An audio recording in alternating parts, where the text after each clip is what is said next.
back to New World next week. I'm James Corbett of corbettreport.com. And I'm James Evan Pilato of MediaMonarchy.com. 3D printed guns for everyone. We've got that story, plus the cashless backlash cometh. But first, Ross Ulbricht denied Supreme Court hearing. We grabbed this from Activist Post. Nearly 5 years after his arrest for the role in the creation of the Silk Road online marketplace, Ross Ulbricht was denied a hearing with the U.S. Supreme Court. On Thursday, June 28th, the highest court in the U.S. refused to hear arguments from Ross Ulbricht's attorneys regarding his 2015 conviction and double life sentence for his role in managing the Silk Road website. The online marketplace allowed users to buy products, legal and illegal, using Bitcoin until it was shut down by the feds in 2013.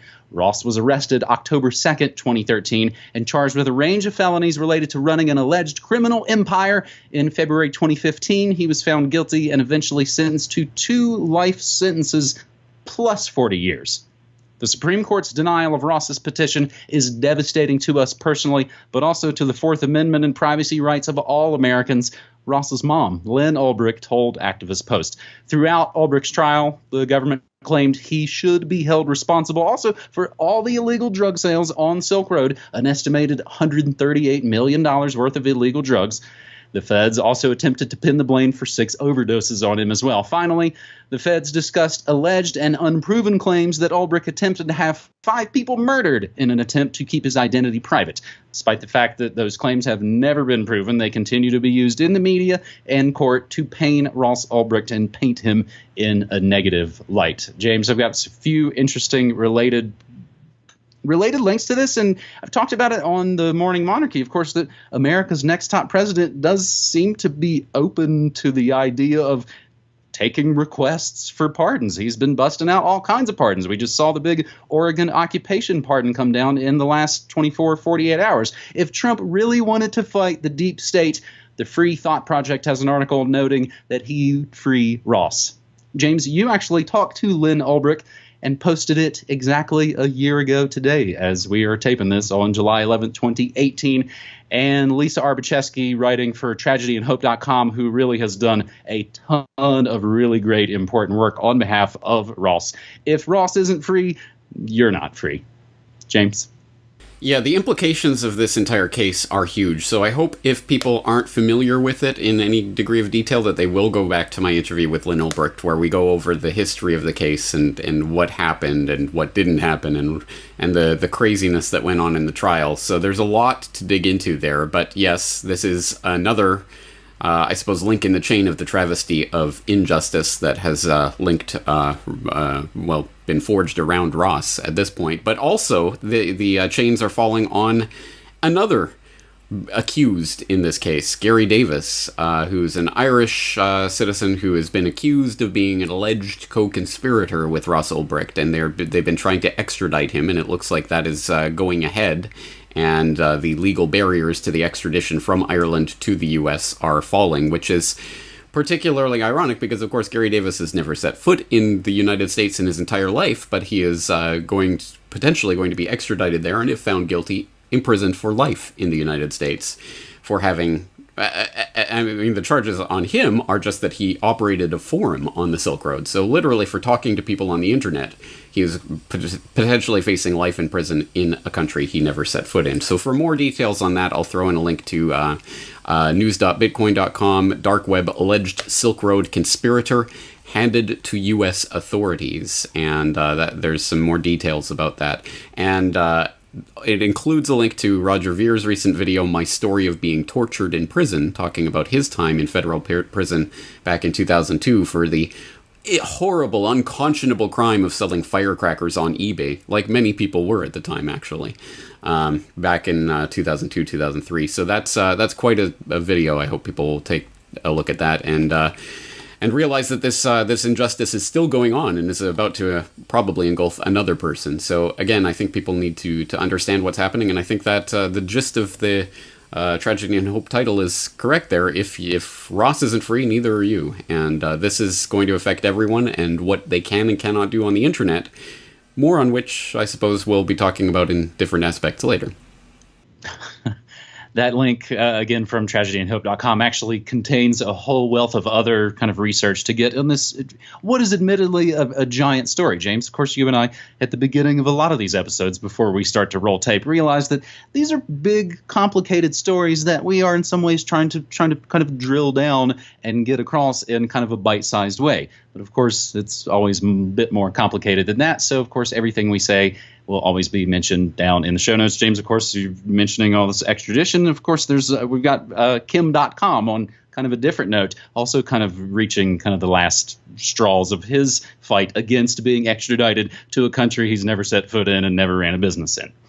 Our second story this week on New World Next Week, episode 346, takes us to technocracy.news as the cashless backlash.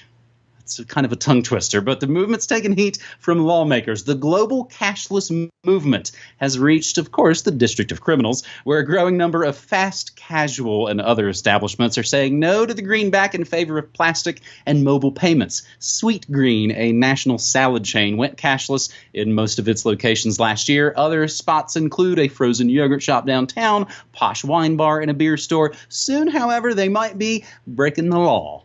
Critics of no cash policy say they shut out the 1 in 10 city residents who don't have bank accounts and undocumented immigrants who can't easily sign up for cards. Some people also pay in cash so they can better track their spending or to avoid having their card information stolen. Heeding these concerns, several lawmakers have introduced a bill to require retailers to accept cash. By denying the ability to use cash as a payment, businesses are effectively telling lower income and younger patrons that they are not welcome, so said Councilmember David Grasso. His bill is among the pockets of resistance forming against the cashless trend, which has taken hold in countries such as Sweden and India, where mobile payments are gaining popularity. Of course, in Sweden, it's also getting really popular to just inject yourself with microchips.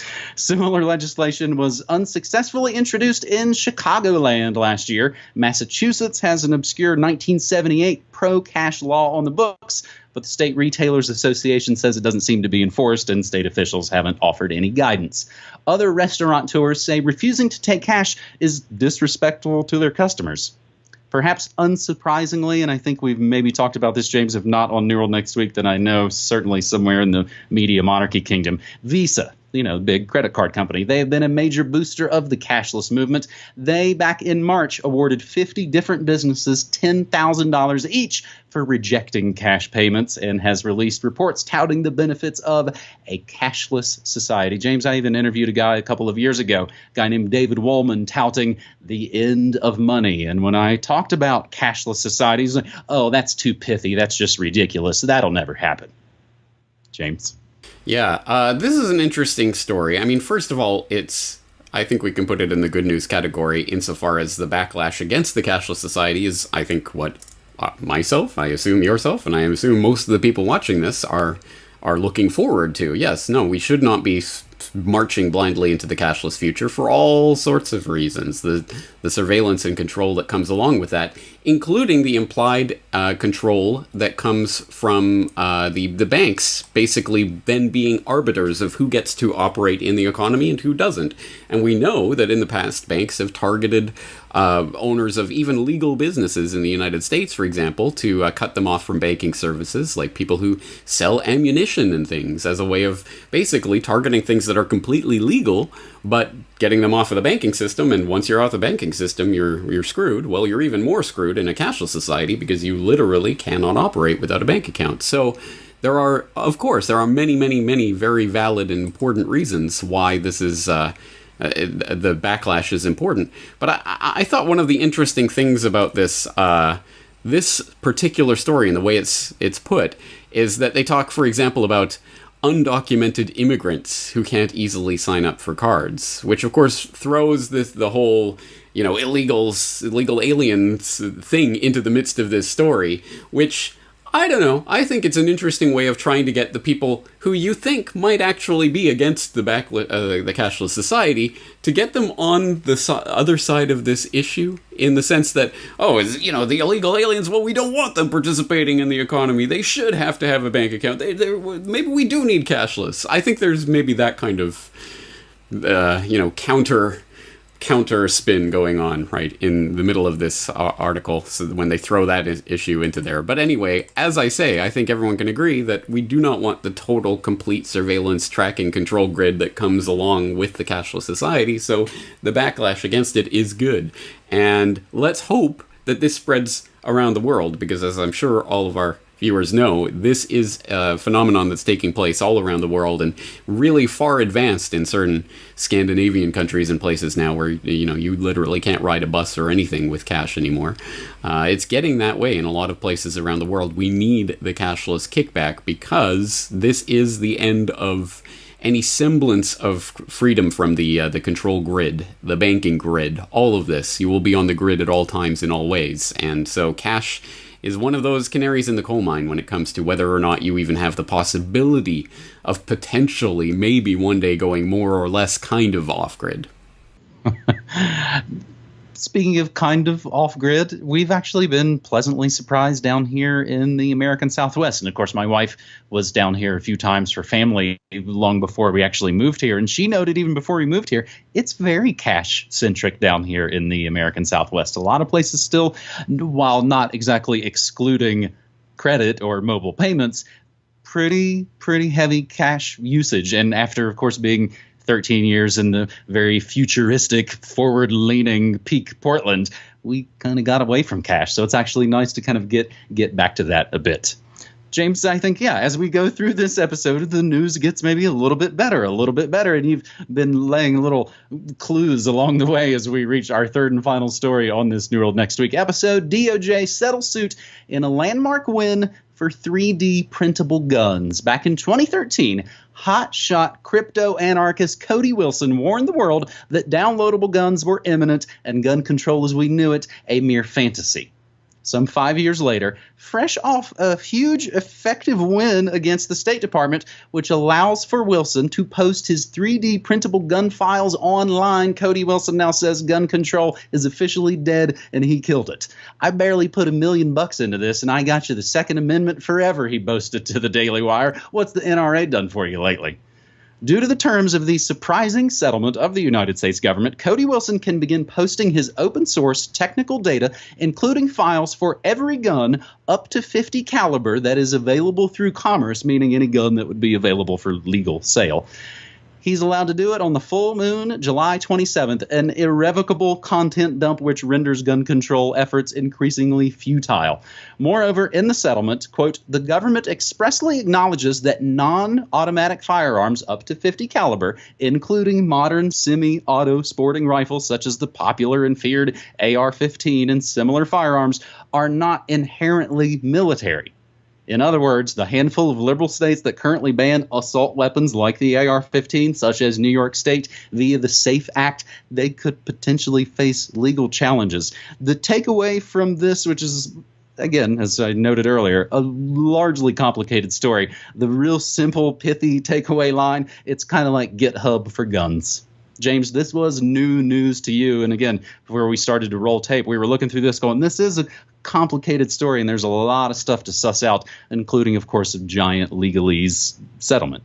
James? Yeah, exactly. So yes, this is brand new to me. I'm just learning about this. So with all those caveats in place that I'm just getting this kind of as it's being summarized in these articles, I'm looking for any sort of text of this settlement anywhere online. I don't see it anywhere, so I'm assuming it isn't online at this point in any form. I don't know. We'll keep digging. If anyone else out there finds a link to the actual settlement, so we can actually get into the flesh and bones of this, that would be great. But just based on the fact that apparently a settlement has been reached, and apparently on July 27th, these files are going to be free and out there and out in the wild as they were always meant to be, that is good news. And that's good news of a form that is precisely what I am constantly trying to hammer home to people.